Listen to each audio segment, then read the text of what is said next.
Tarbiyah Sunnah Channel. Lillah, nyunnah, merenah.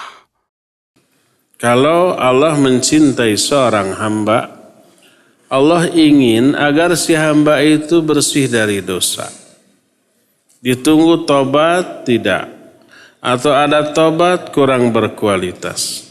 Allah bantu untuk menghapus dosanya dengan diberikan ujian dan musibah, baik sakit, kesedihan, atau penderitaan lain. Berkata Rasul sallallahu alaihi wasallam, "Innallaha idza ahabba qauman ibtalahum." Sesungguhnya Allah kalau mencintai satu kaum, Allah akan memberikan ujian atau musibah kepada orang itu. Apa dampak dari musibah dan kenapa kalau mencintai itu harus diberi musibah? Karena untuk menggugurkan, menghapus dosa-dosanya. Semua penderitaan, lahir atau batin, fisik ataupun psikis, sakit badan atau sedihnya hati, merasa terteror dan tidak nyamannya hati, resah dan gelisahnya hati, itu menggugurkan dosa yang diterima oleh orang itu. Semakin gede penderitaan, semakin banyak dosa yang gugur.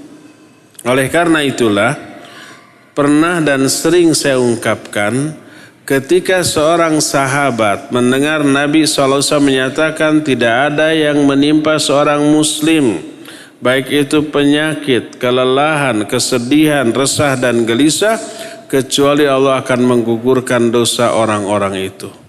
Mendengar itu seorang sahabat tertarik, tergiur, ingin bersih dosa, lalu dia berdoa kepada Allah, "Ya Allah, sakitkan saya seumur hidup." Kenapa dia minta sakit? Agar dosa-dosanya apa? Berguguran dari dirinya.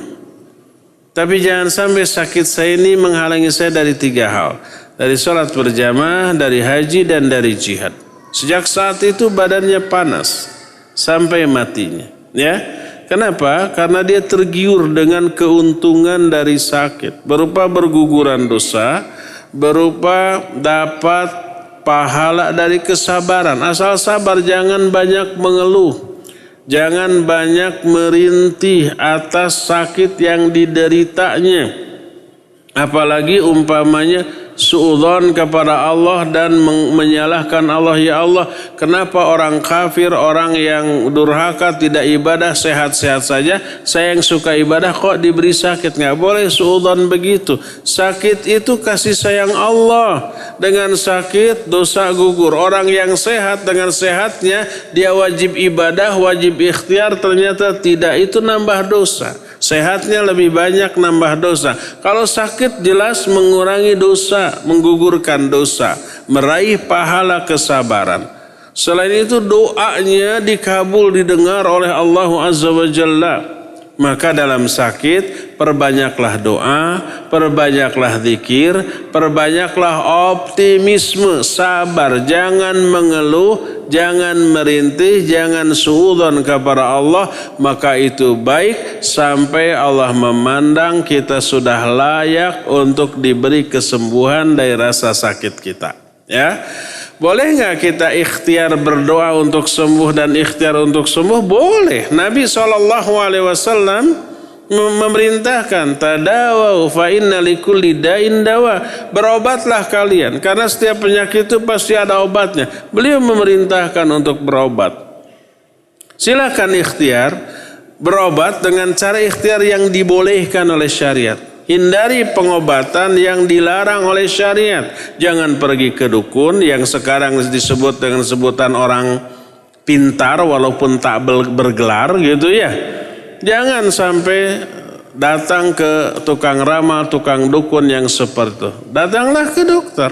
Datanglah ke terapis kesehatan yang berlisensi, yang bisa memberikan terapi yang bisa menyembuhkan secara medis, secara rasional, secara logis ya, dan berdoalah kepada Allah Azza wa Jalla. Selama proses penyembuhan itu berjalan, wajib sabar, wajib banyak berdoa dan berzikir kepada Allah, maka yang diperoleh hanyalah keuntungan. Ya dosa berguguran, ya pahala dari kesabaran terus Allah limpahkan, ya doanya selalu dikabul oleh Allah, ya kemuliaannya diangkat jauh lebih tinggi daripada sebelumnya.